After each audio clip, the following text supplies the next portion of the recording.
myself out. I am afraid of... I'm terrified and paralyzed by... I am deathly afraid of... Welcome to the Sum of All Fears podcast with your host, me, Ryan Perrio.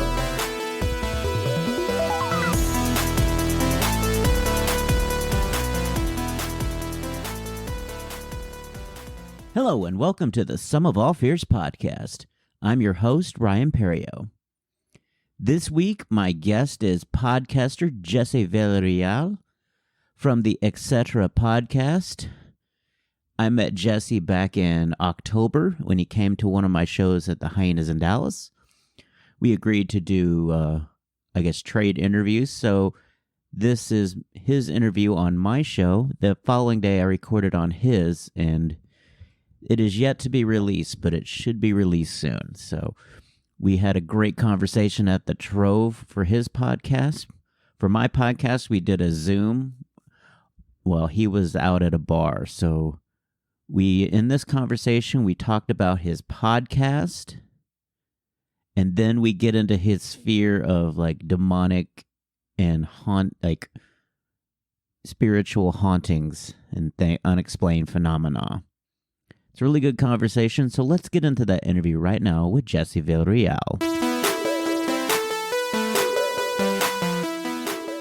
All right, my guest this week is the host of the Etcetera podcast, Jesse Villareal.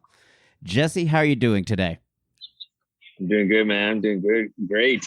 Actually, thanks. Thank you for having me. It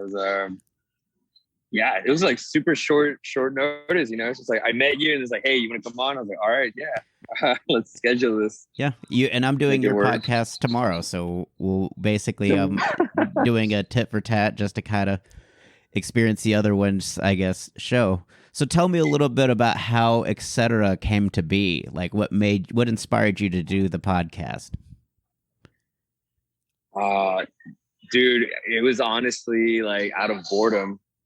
I didn't even know about podcasts like 2 years ago. It was super random. You know, COVID hit.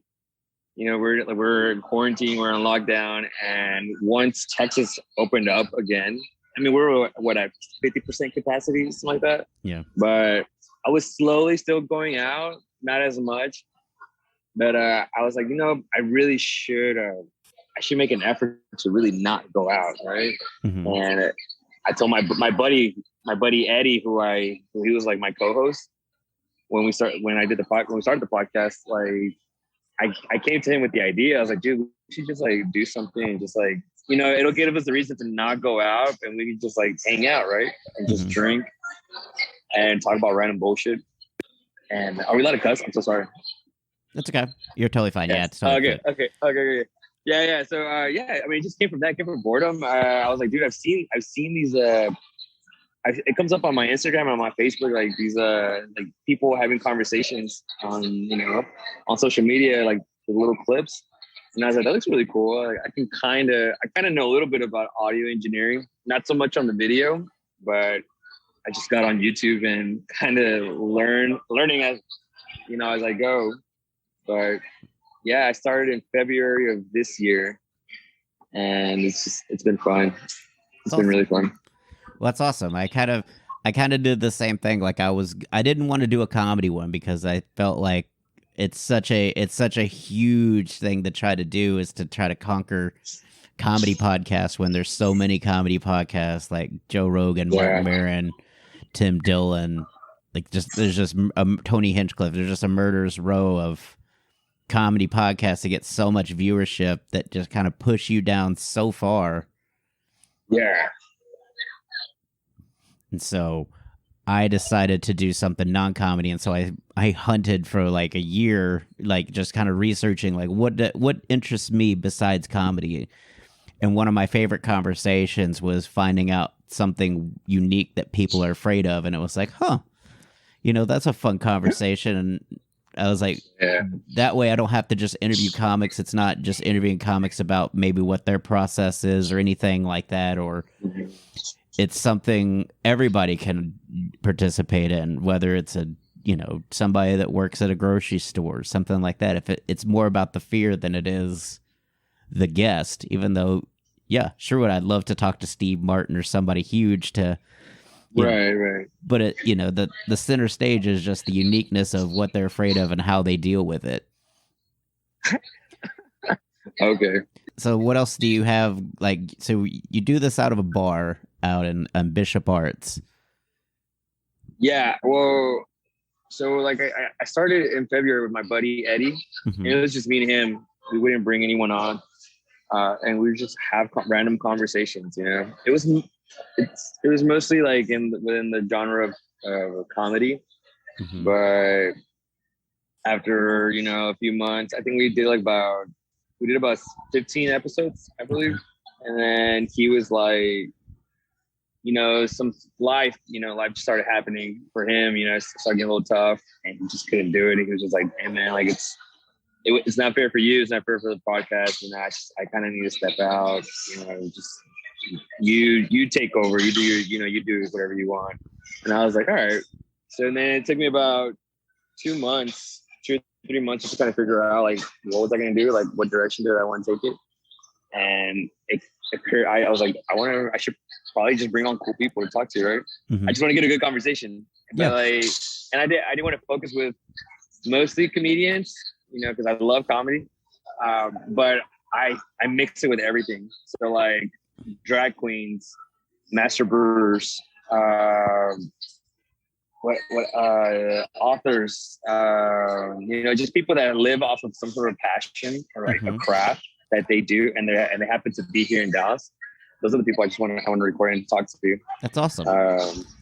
And I want to get them like somewhat buzzed, if not drunk, but and like kind of like let them loosen up and just have fun with it. But I mean, obviously, it's like you said, like having Steve Martin, like that'd be freaking awesome, right? But I mean, I think it's not very realistic that it's gonna happen like within your first 2-3 years, right? To get someone that big when you're still coming up.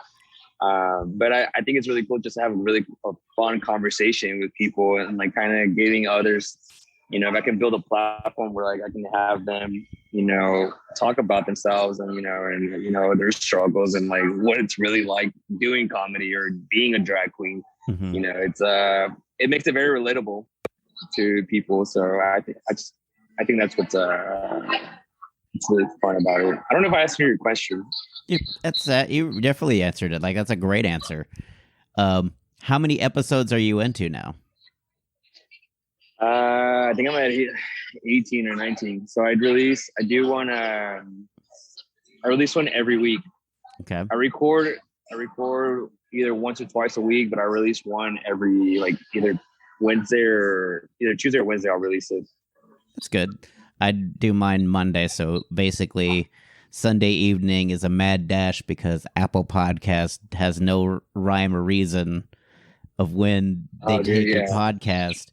Because I tried to do it Monday morning, and I was like, you know what? I'll do it Sunday midnight. It'll be up by Monday morning. I was like, it's not there at all. Day of launch, and I'm like, lesson learned. Are you on? You do yours on Anchor? I do not do mine on Anchor. What do you use? I use Podbean for my hosting. Okay, yeah. I use Anchor, and it shoots it out to Overcast, Spotify, Apple Podcasts. But Apple Podcasts is always it's like a delay. It's it takes a few hours before it shows up there. Yeah. What I've realized is if I've completed by 6:30 p.m. on Sunday, I'll see it around 8:30 or 9 Sunday night. And I know that that's apparently that's the deadline around when it checks. It's like, okay, it checks around 8:30 or 9 p.m. at night. And so if anything after that, it's not going to, even though it ships it out to them, Apple's not going to show it until the next day. And so I just basically just set myself a little deadline of 6:30. And so I'll edit just the raw interview part. Then I'll add a little setup about what we talk about. Then I'll add a little wrap up at the end to kind of give my thoughts and promote anything I maybe have going on. And then have the credits and so that's I do that Saturday night in a panic or Sunday morning at 8 in the morning before I go out to football. Like just, just try to race and get it out as quickly as possible. Speaking of, did you watch The Boys? Yes, Yes, sir. I do Dave and Buster's watch parties and stuff on Dallas Cowboys, and so okay. so that's my rush in the morning is I have to get out there usually by 11:30 to set up. Wait, like it's like an extra like a party. Yeah, like you get a group going. Yeah, we got groups all the time because they have kids parties. We're in the main screen room of Dave and Buster's, so we got Cowboys on the big screen, and then we got like kids parties and stuff. And at halftime, we'll have games with the kids and adults. Oh, that's awesome. Yeah. No, I always end up at a bar. It's not, I mean, it's cool, but it's just like, oh god, it's like I used to go to. I'm tired of just drinking. Yeah, before I used to go to Buffalo Wild Wings on Sunday. Oh, you can't go wrong with Buffalo Wild Wings. They have every game on, so it was pretty cool to just be able to rotate around and eyeball and check my fantasy and make sure everything there is good. Yeah. We went to, for this last one, we went to Henderson Tap House. Mm-hmm. That was a pretty cool place too, to go watch games. Awesome. So who has been like your most, I would say like which been your favorite episode so far of Etcetera?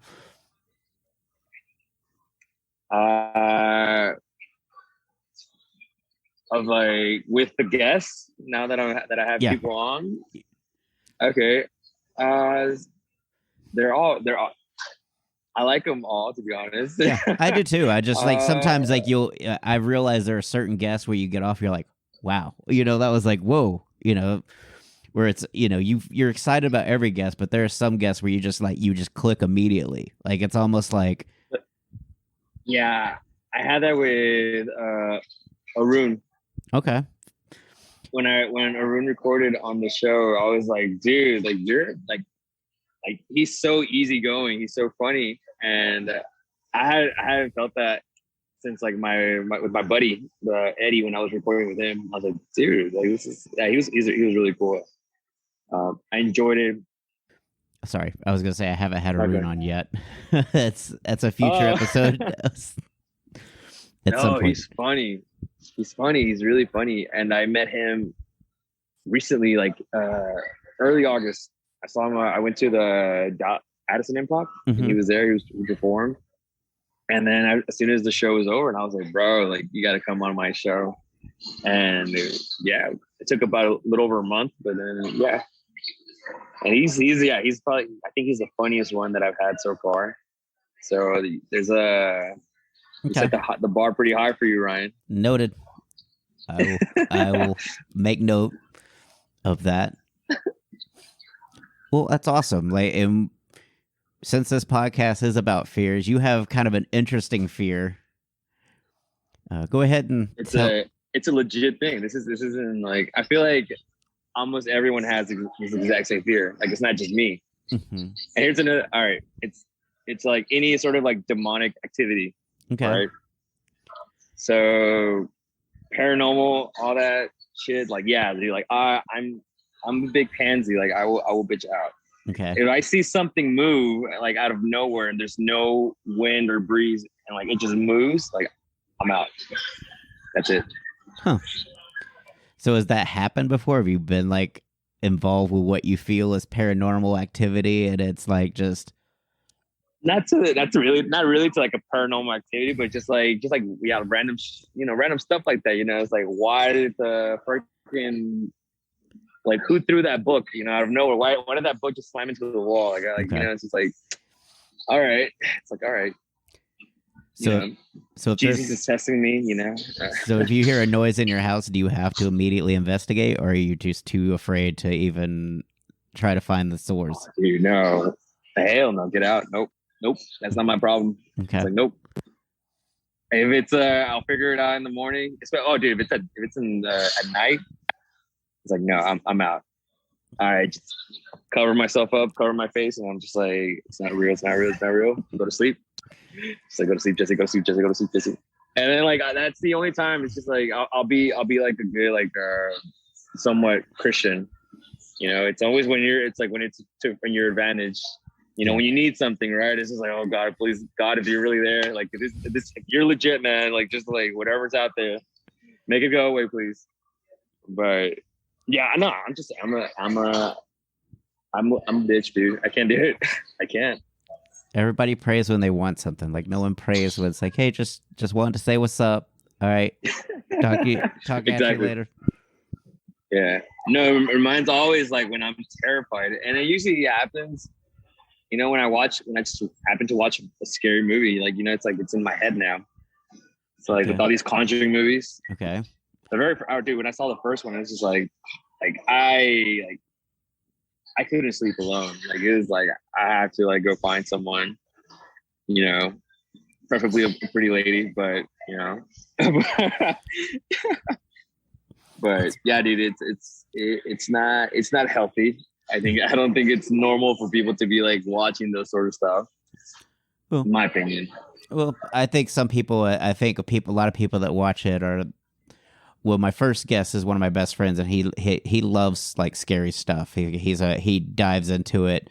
He's a local comic. His name's David Jessup, and he just loves like paranormal and stuff, like being frightened. And it's one of those things of he grew up in a very, I guess, religious family where it was very much, and so it's almost like his rebellion is to basically instead of being afraid of all this stuff to embrace and you know and just enjoy kind of and personify it in his art and sculptures and things like that.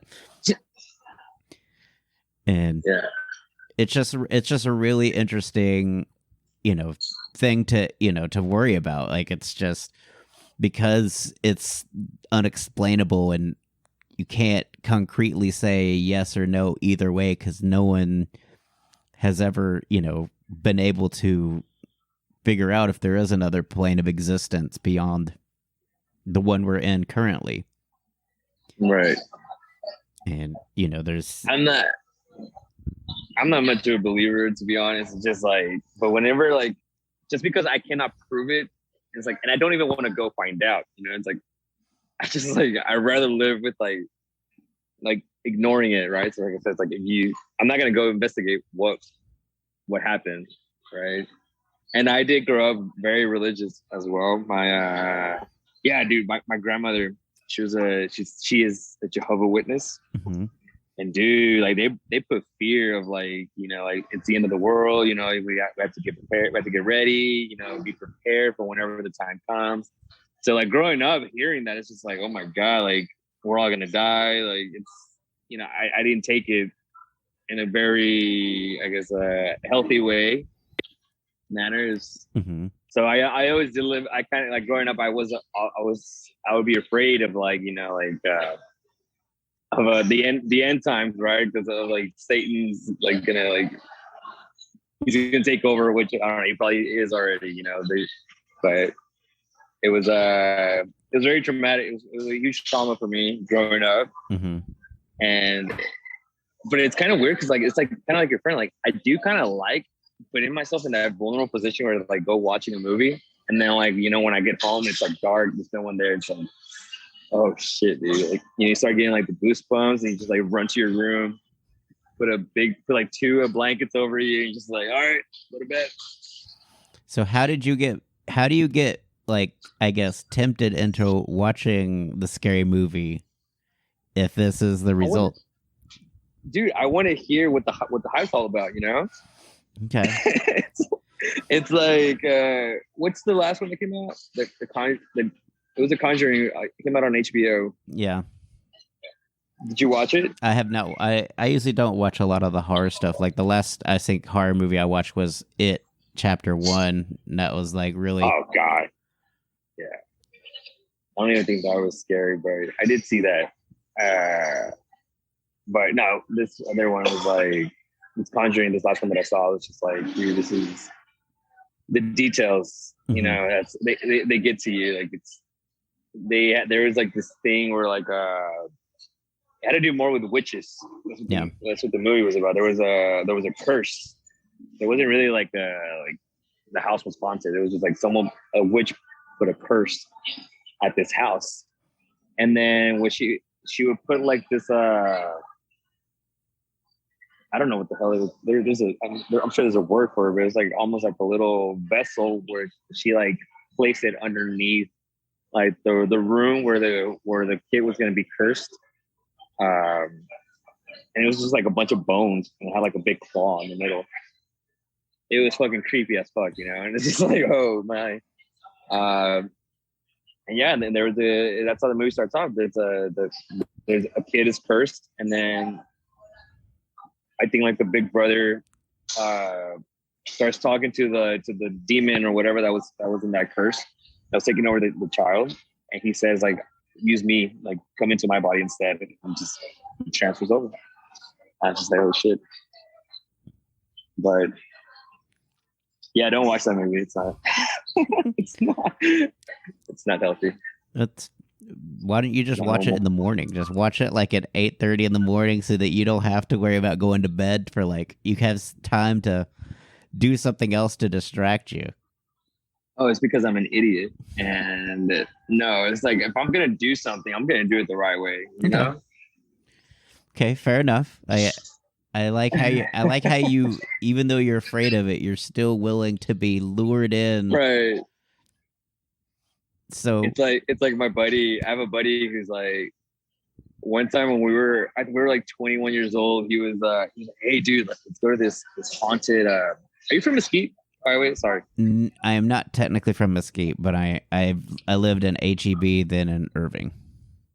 Okay, well, this is you. When I saw your show, you made some references to Mesquite, so I was like, I wonder if he's from Mesquite. Well, anyways, I did go to high school in Mesquite, and me and my buddy one time we were like 21 years old, and he's like, hey, it's like, dude, like, you know, we're 21. We were living together at the time.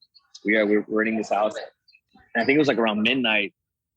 You know, we're up drinking, and he was like, dude, you want to go check out this haunted road? It's apparently like it's a haunted road right there by Horn High School in Mesquite. And I was like, not really, but like he had his cousin and his brother. They were there with us, and they were like, bro, yeah, let's fucking go right now, dude. Let's just fucking go. You know, like this is the perfect time. It's already midnight. And I'm like, all right. We look for this damn thing on Google. Turns out it's not connected. So like they closed it off so you can't get on this road. And it's like in some like creek and woods, you know, but like the road still exists on Google Maps. And it's right there by Horn High School. Mm-hmm. So we decided to go. And, you know, we had to pop a curve, you know, and then we get out of the car and we just start walking with flashlights. And I'm like, dude, like, what are we expecting to find? And then he's like, he just went on like this character where like he's like a Satanist kind of guy. And then he was trying to convince us, like, you know, like, dude, like, be honest with you, like be honest with yourself. Like, if Satan just pulled up, he's right in front of you, you can't run, you know. Mm-hmm. Like, just let him take you. Just like you just gotta like let him into your body, into your life, because you're fucked, dude. There's literally nothing you can do. If Satan literally just showed up, he's staring right at you. And I was like, damn, yeah, we need to go, bro. And that's So they're saying that Satan lives in Mesquite. Is that what they're trying to say? I mean, I can kind of see it. I mean, yeah, Satan lives in Mesquite. That's what you got out of that. Yes, that is exactly what's going on. It's a very interesting thought, but I don't know if I think Satan would have picked somewhere else to live besides Mesquite. I don't.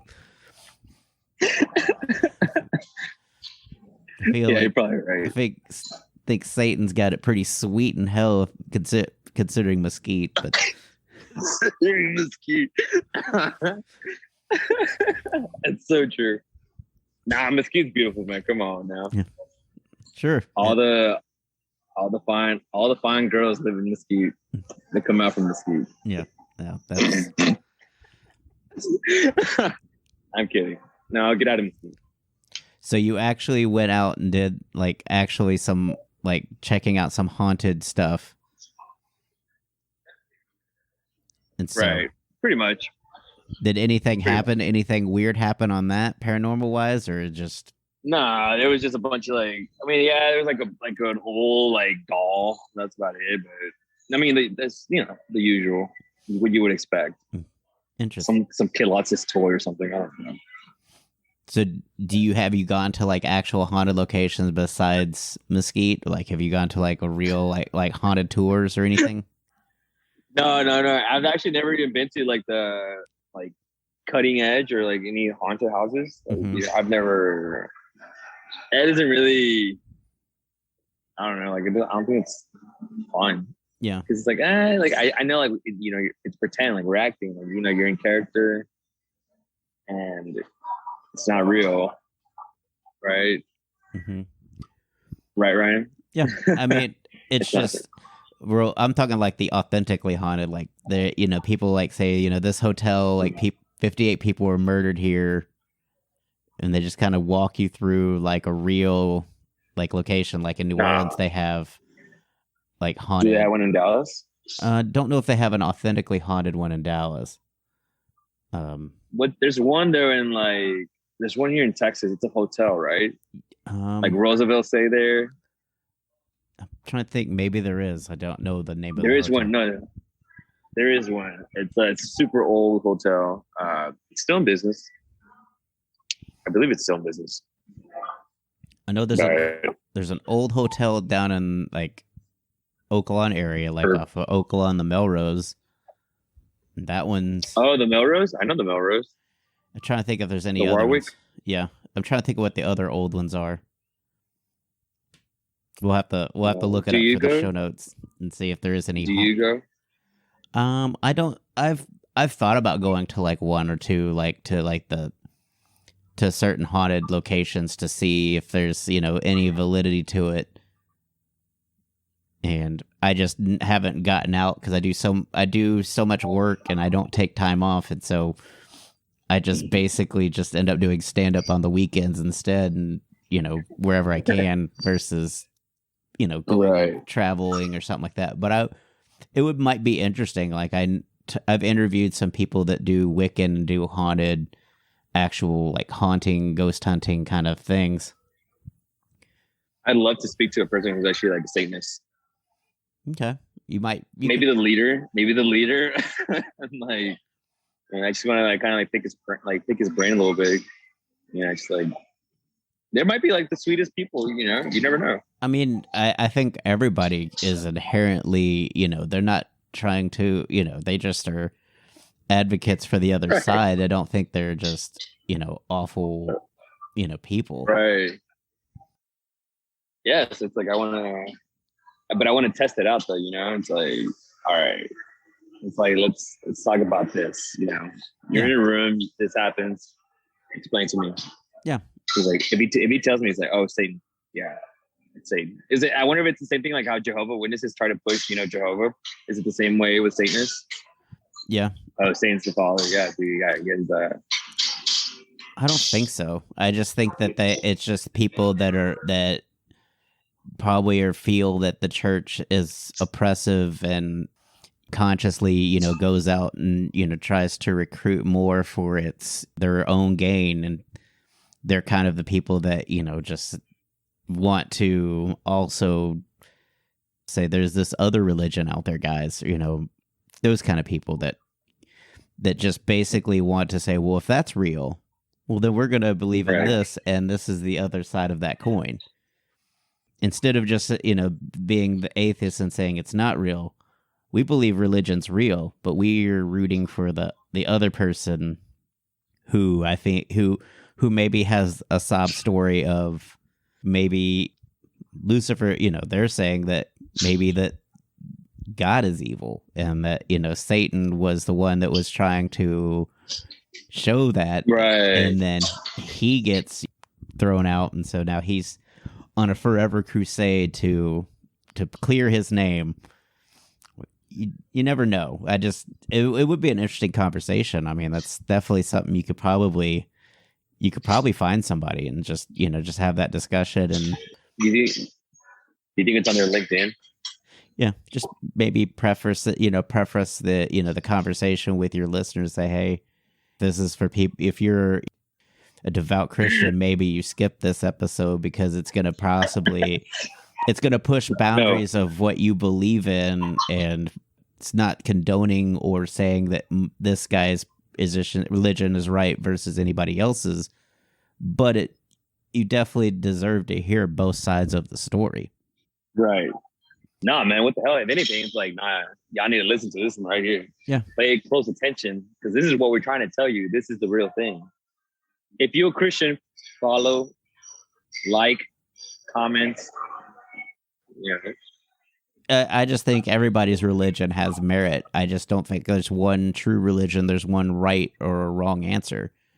And I just feel like, when we start to compare and say, no, my religion is the only religion, that's where we kind of get into these, warring states and, just, I guess, conversations of that, don't just one-sided conversations. Right. I always try to learn versus, teach as far as religion goes. I never want to be a teacher. I would share my view and listen to the other person's view.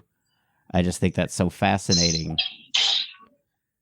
to hear, what the other side is. Like, I work with a Muslim man, and he told me that in Muslim culture that, they can only have the bare minimum of insurance on anything. That if they have more insurance than what they need, that's considered gambling, which is a sin.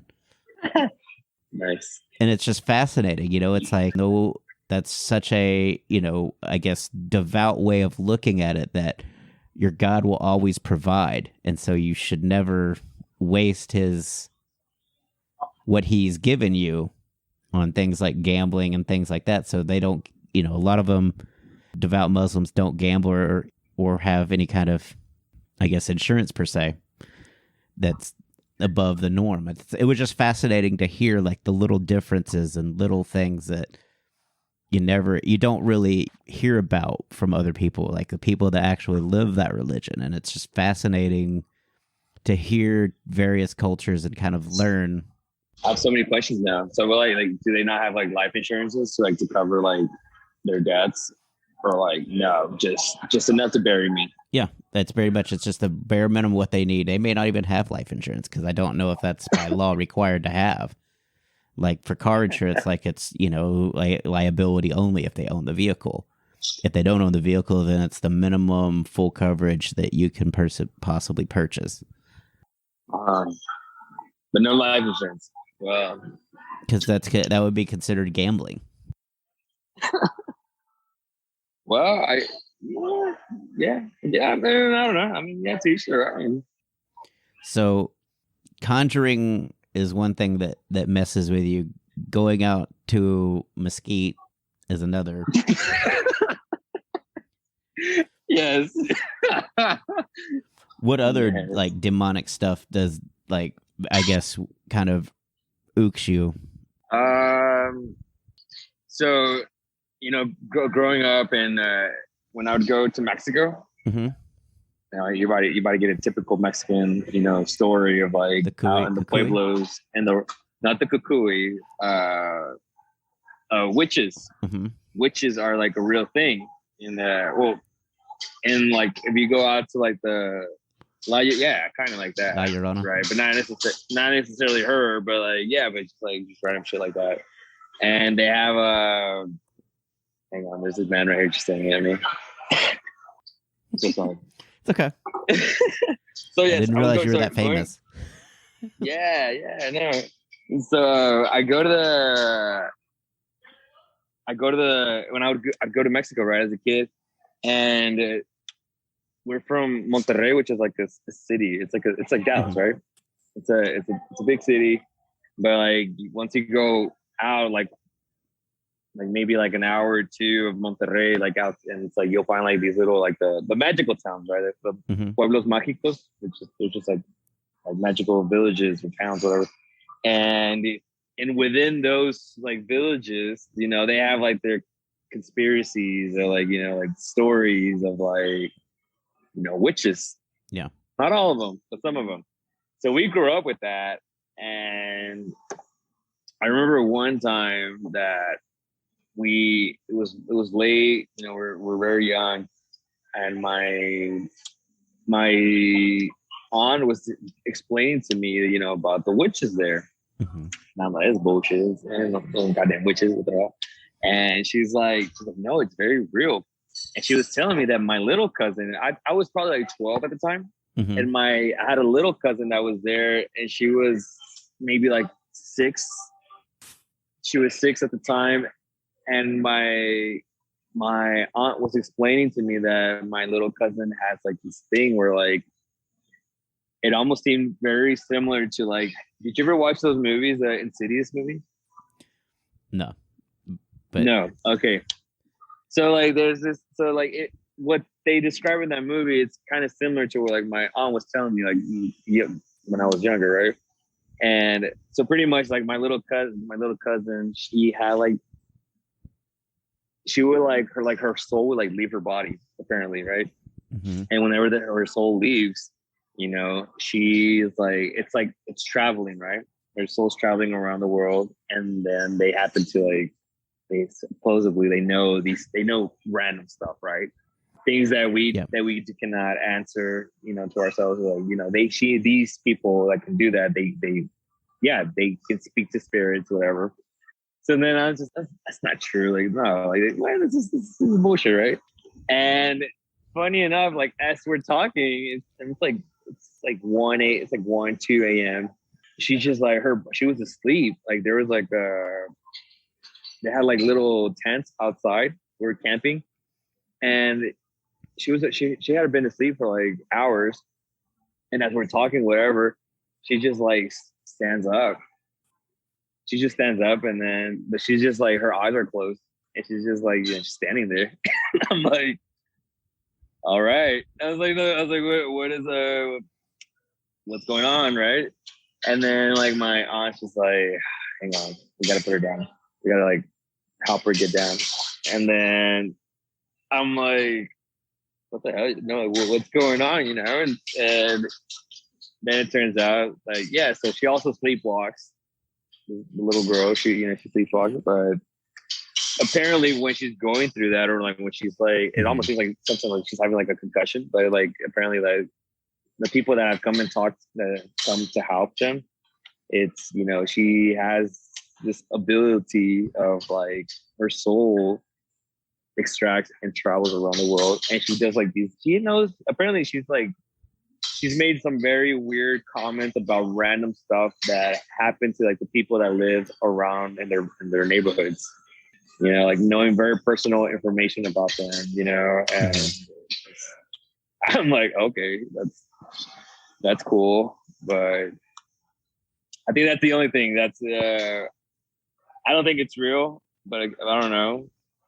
But you can't prove it. I was like, yeah. I mean, it was just a kid who decided to stand up, right, with her eyes closed, and has no memory of what was going on at the time. And to this day, she still does that. I think she's like 19 now. I had a friend that would talk in his sleep. Like my best friend's younger brother did that. We could have conversation with him while he's asleep. Like we could just sit there and chat, and it would just, nice. It would almost be like a constant discussion about what he's going on in his dream and stuff. Like he would be like talking about something. He's like, no, it can't. All these, can't remember what it was. It was something else. Like, I can't, like all these like napkins or something. Like he would like, I can't see you. Many. Yeah. It was like, I just see all these napkins, and it was just weird conversations we would have. And it was very interesting. Would you laugh or like? We would laugh because it was shit. We would laugh because it was just so ridiculous. Right. And then we'd try to wake him up, and then he would just have no recollection. Right. No, I don't know, man. I mean, to me, it's just like, well, I mean, if it's real, okay, and if it's not, okay. I have no interest in finding out. Okay. It is what it is. Yeah. So you're very much like, I respect it. okay, you respect it, but you will put yourself in peril to hang out. Yeah. Oh, Jesse's wild. Yeah.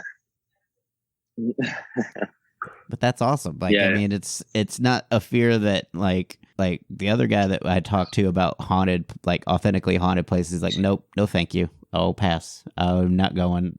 I'm done. I don't need. It's like, why are we celebrating the history of like a tragedy? Oh yeah. But that's what it is. Like, when you go to these places, supposedly if 500 people died, well, you're just celebrating the death of 500 people versus, just honoring them. Some people will try to say that, they'll say that discuss trying to communicate with the spirits. But at the same time, I'm like, you're basically just, keeping a monument of fear, basically. Right. Yeah, no, it's kind of like that haunted road that I was telling you about in Mesquite, where apparently Satan lives. So I think that one was like back in I'm gonna say like in the 50s. There was a house there. There was actually a house there, and you can it's on Google. You can find like stories and from like the old newspapers, from like there was actually a house there. There was a family that lived there, and a man he killed his daughter and wife, and then I believe he committed suicide after that. But yeah, so it was like, so that's, but we wanted to go see, like, is there a house even still, like, is the house even still there? And of course I didn't want to, but I was like, I'm not gonna be the only one to like just back out and be like, no, I don't want to go. Okay. Because I was already terrified, like they're gonna leave me alone at the house, I was like, I'll go with them, see if this bullshit's real. And no, there was no house, but like the street was closed off, so you couldn't really. There wasn't even a street anymore; it was just dirt. And but it still shows on Google, so it's. I don't know, man. I don't recommend you do it. Ryan, just stay home. Don't look into those stuff. Just don't watch those movies. Don't invite. I do believe that we're like, when you, and this is why I have trouble. Is that how you say it? With like, I know it's. I think in my opinion, it's like it's bad. Like I shouldn't be doing this. You are about to raise your hand now. Okay. Oh, sorry.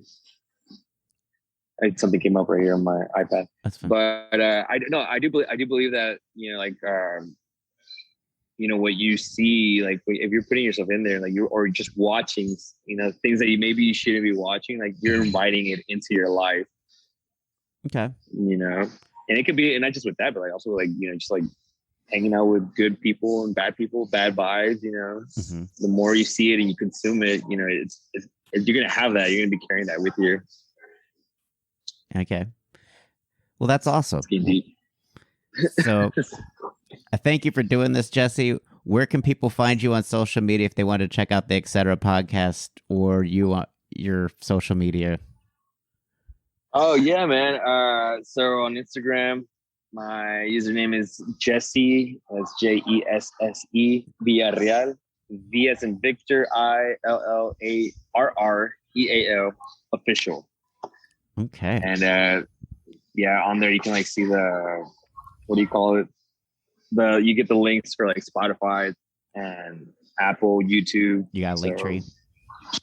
Yes, sir. Yeah, Awesome. It's on there. What? Yeah, you have to definitely check it out. Awesome. Well, I thank you again for doing this. You definitely rolled the R's like a champ there on the Villareal. Like it was, I was like, I can't even mimic it. Like that was just like, it's just rolled perfectly.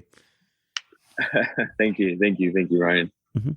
Am I seeing you tomorrow though? Yes, I will be on your show tomorrow, and we will do a different version of this on your show, and we'll see. We're gonna get you drunk, boy.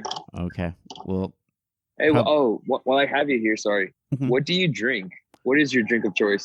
I usually drink just beer for the most part. Like I have a DUI on my record, so I don't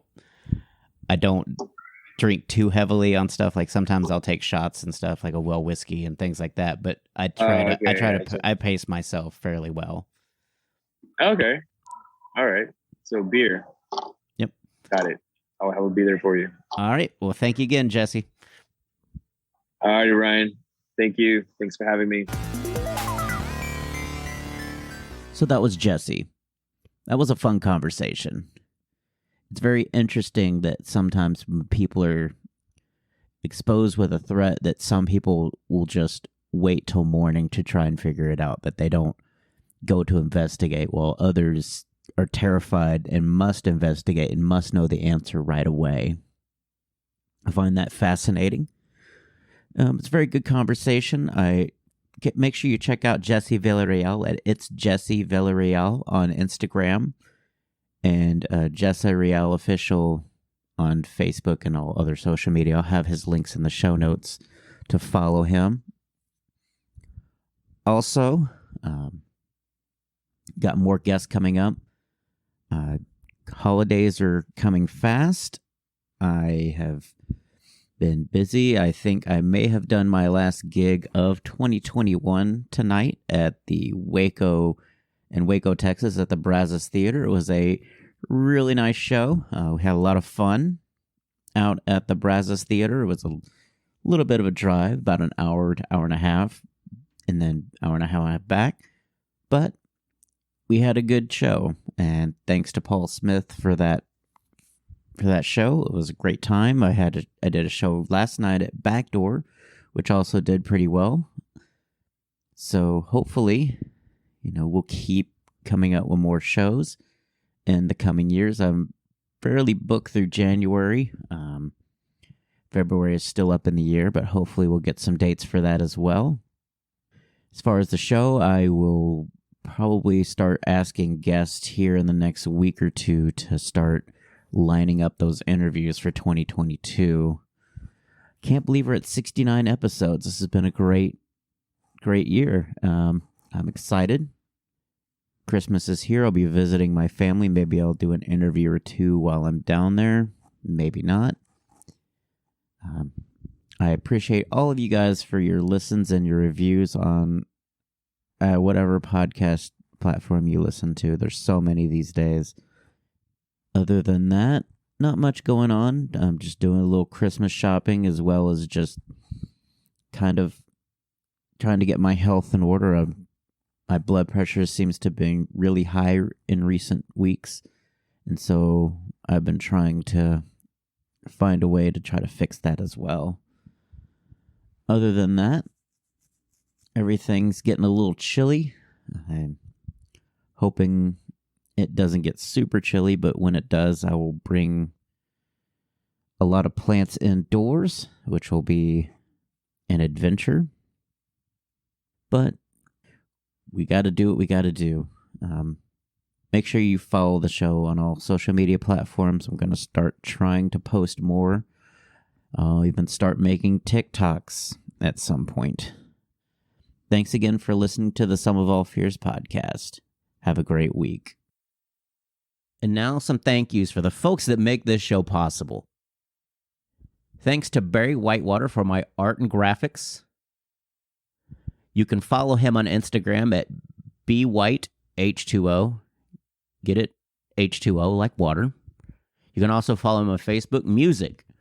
A huge thank you to Gunnar Olsen for the wonderful music provided for this podcast. You can follow him on Instagram at gunbuns, that's GUNBUNS, as well as his website, gunnarolsen.net. Check out some of the samples that he has recorded. They're amazing. He's an amazing percussionist.